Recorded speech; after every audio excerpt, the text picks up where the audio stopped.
Before the creation of the church, God created the family. And family time is so very important to us all.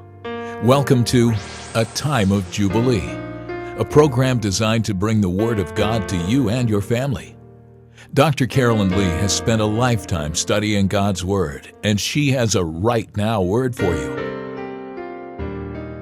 Join us now in A Time of Jubilee. Well, it's good to have you back with us, and I'm just, of course, assuming that you have been following the program, and I invite you to continue with us as we study how to get to know our God. And we've had several programs of teaching along with some interviews. And I am just overjoyed today to introduce you to my friend and one of our church members, Sandra-1, who's going to be sharing some of her story with us today. And it's quite a story. I've heard her story, and we've been together many years, and God has done just such a phenomenal work. And I was talking with her recently about how her story reminded me somewhat of a Cinderella story. And I'm talking about the early part of the Cinderella story, which she will explain to you. But we see the hand of God at work. And so I'm just delighted that she's here with us today. It's so good to have you. Thank you. It's so good to be here. It is wonderful. But I want to open with a scripture that she and I have agreed that is very appropriate for her story. And I'm just going to read a portion of Isaiah 61:3 in the ESV. He grants to those who mourn a beautiful headdress instead of ashes, the oil of gladness instead of mourning, the garment of praise instead of a faint spirit. And I looked up that word headdress, and it can mean a turban, but it can also mean a tiara. Ooh. And us girls love tiaras. Mm-hmm. We love pretty things that make us look like a princess. But he gave you that in exchange for the sorrow and the sadness. So, what is it that you'd like our listeners to, and our viewers, to be able to know about your story so that they can see God at work? Well, I was born into a family. I was the oldest of 6. Mm-hmm. My mother and my father, neither one of them ever met their biological fathers. Mm-hmm. Mm-hmm. So that had an impact on their lives. Mm-hmm. And my father was very angry, mm-hmm. and he would get angry and come home, and he would take his anger out on me, and he would beat me with a belt just mm-hmm. because he was angry. It wasn't because I had done anything. Mm-hmm. Right. And there would be welts on my body, all over my body, and blood would be there, and it was very painful. He sure. Wanted me to be, it was like a maid in a way, because I was the oldest. Mm-hmm. My mother slept until noon every day, and so I took care of the children. I washed the dishes, kept the house clean, and those were all my responsibilities. And I was afraid of him because if I ever did anything wrong, I mean, he was beating me because he was angry. What would he do to me? And if I did something wrong, and he constantly said that he could kill me if I didn't do what he said to do. And so my mother was jealous of me. Mm-hmm. I went to, she only went to like the 5th or 6th mm-hmm. grade. Mm-hmm. And so she did not understand me at all. Mm-hmm. And if I ever said anything to her mm-hmm. about what I was doing, she would make detrimental remarks like, you think you're so smart, or you mm-hmm. think you're better than mm-hmm. everybody else. Right. And so as an adult, I asked my mother why she never said anything to my father or helped me or the other children. And she said it was because he wasn't hitting her. So he did not care what he did to us. And it was, my father, I was told, was a dry alcoholic. He had the same behavior as an alcoholic, but he did not drink. He just had a lot of addictions to anger. Yes, he was angry. They would throw things at each other, chairs and dishes and that kind of stuff. So I didn't feel safe growing up. But just like a child of an alcoholic, when I went to school, I had to pretend like I was like everyone else, even though I had so many questions about why I wasn't being loved. I thought there was something wrong with me and something wrong that I didn't know that other people knew to do right, and I didn't know how to do that. Right. Well, so not only do we have somewhat of a picture of the early years of Cinderella's story with the mop and the pail, but I've heard you mention several types of abuse: psychological, emotional, physical abuse.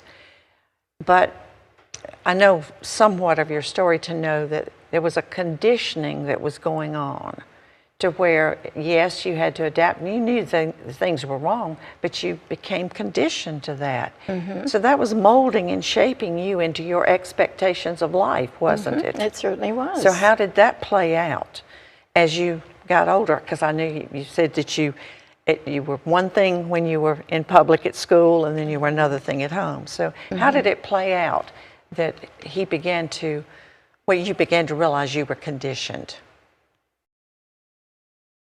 Well, because I was conditioned that way, I married someone who fit that pattern, and I didn't know it because I did not want to be like my parents. Right. I made that decision in the fourth grade. I was more like their parent than they were parenting me. Right. And so money was a really big thing in our family. They thought that if people had money, they didn't have any problems. So I married someone who had a good future.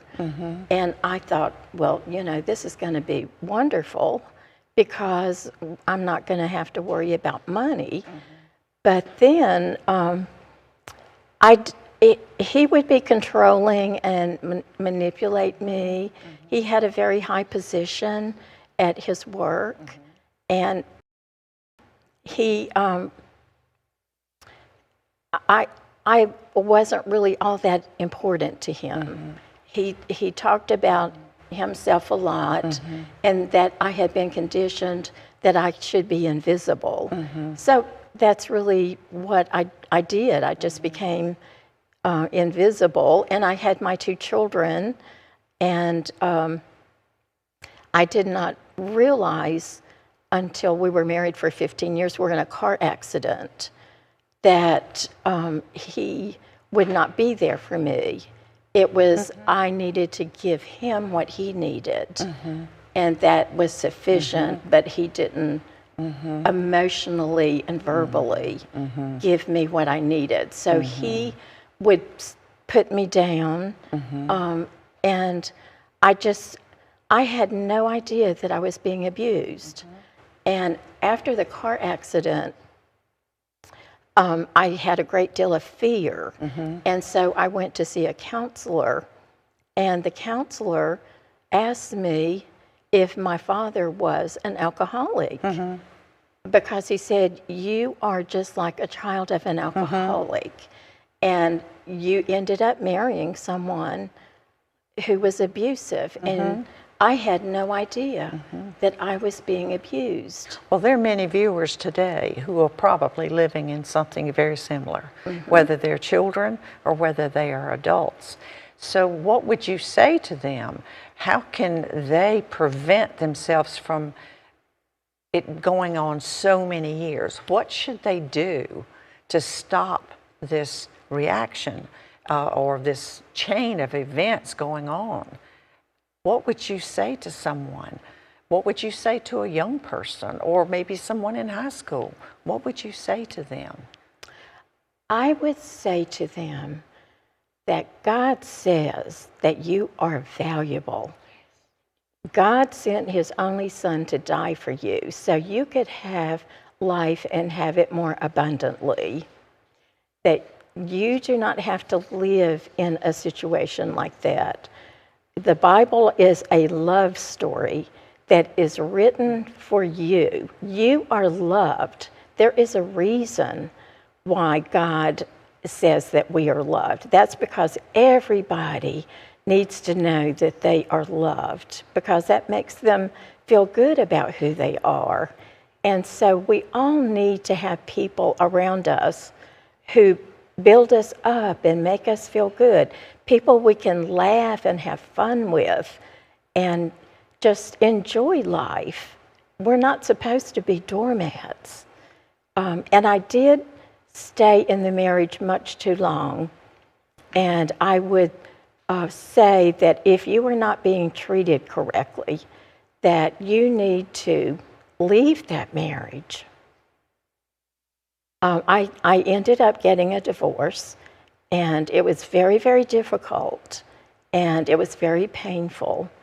Probably the hardest thing that I ever went through, because you feel like such a failure. But I remember seeing on TV this woman who had her little girl on a swing in a park. And she looked right into the camera and she said, if you are living in an abusive relationship like I am, I want you to know that I never graduated from high school. And I was afraid of whether I'd be able to take care of myself or not. But I made it, and you can make it. So the message today then is, no matter how dark it is, no matter how scary it is, there's always help. Yes. There's always help. You can get help to come out of this situation. And there are many hotlines that can be called. There are churches that are known to help. We work with people like this all the time. We have on file the steps that someone could take that are living in a dangerous situation. And we will help people to prepare to escape from such as this. But like you were saying, you didn't know, while you were being conditioned, like the early years of Cinderella, you hadn't been invited to the ball yet. So this was life to you. And so this is who we're trying to reach today. We're trying to say to people, you are valued, just like you just so well said. You are valued. Please know that and get help so that you can be rescued from this. But we're going to hear from our sponsor right now, and we'll be right back, and we'll continue with this interview. This is Pastor Carolyn Lee. I'm sitting here studying the Word of God and preparing for our next Healing Ministries retreat. We have wonderful savory meals that are just so inviting and delicious. We have a good meeting place that can house up to 13 or 14 people at a time. Also have bedding. We have bedrooms for those who stay overnight that come for ministry.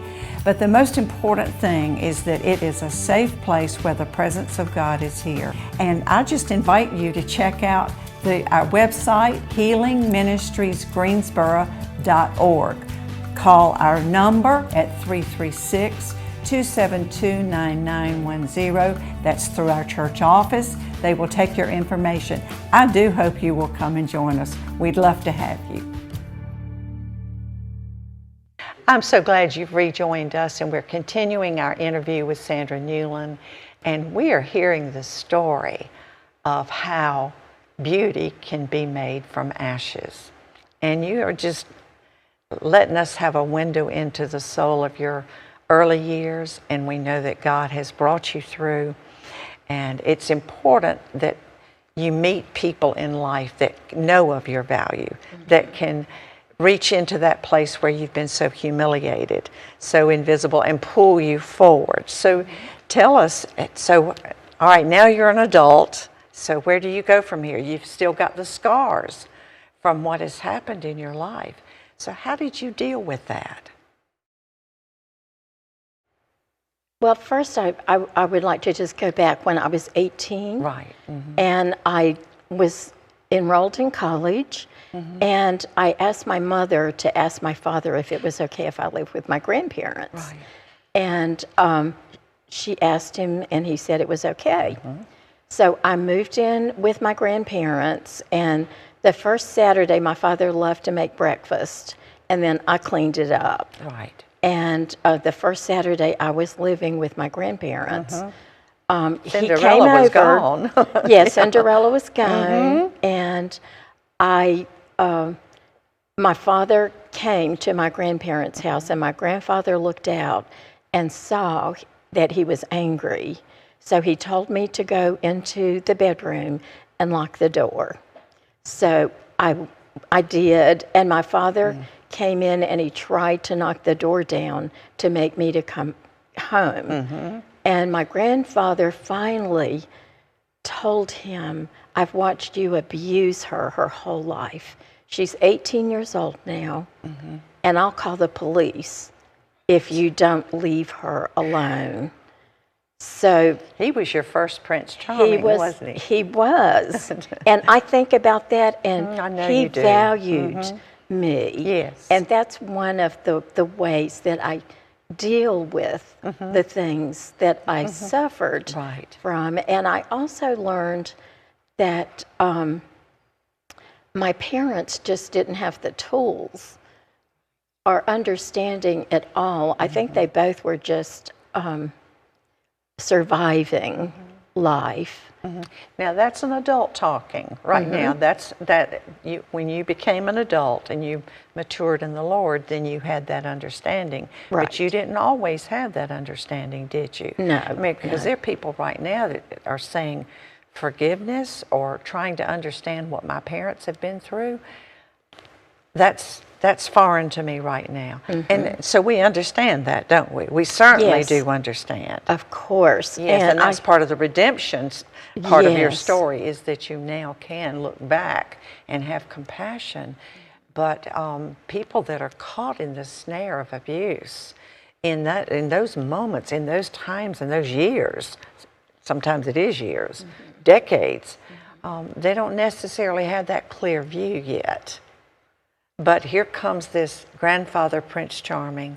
How wonderful. It's not that I'm trying to lift up the Cinderella story, but I couldn't help but see a parallel here going on. So that was your first glimpse of a Prince Charming, an invitation that there's going to be a better way of life.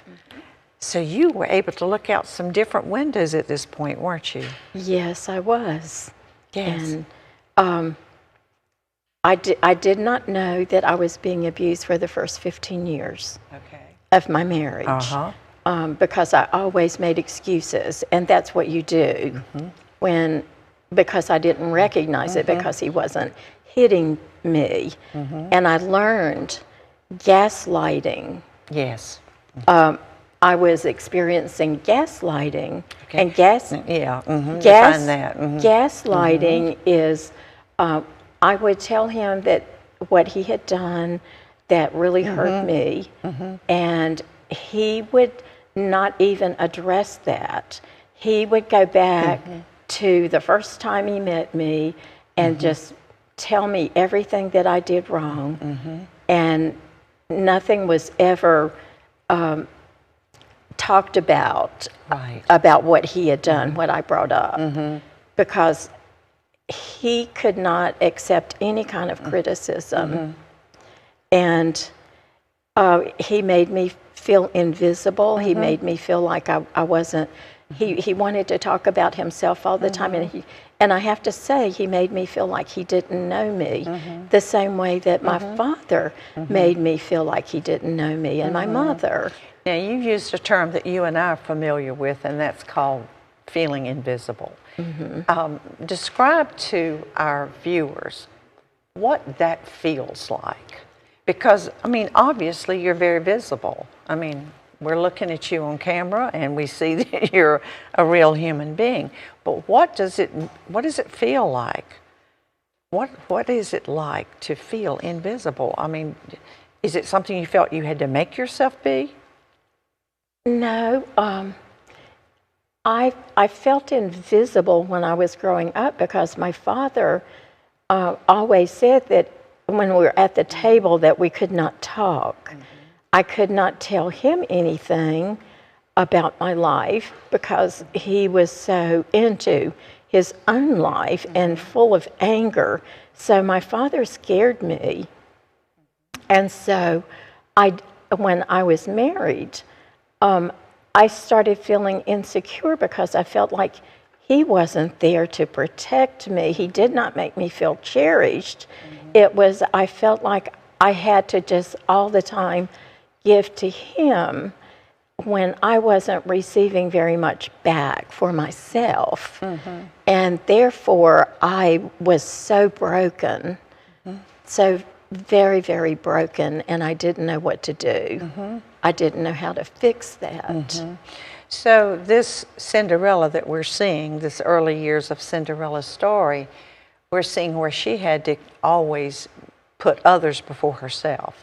So somehow I'm kind of envisioning, since I'm a visual person, I'm kind of envisioning you backing off into yourself, almost like going into a hiding place. You just said didn't have a voice, didn't feel valued by others. Somehow you knew you were, but they did not deem you valuable. So when did you have the understanding that I have been operating as someone that's trying to be invisible? When did you come to that understanding?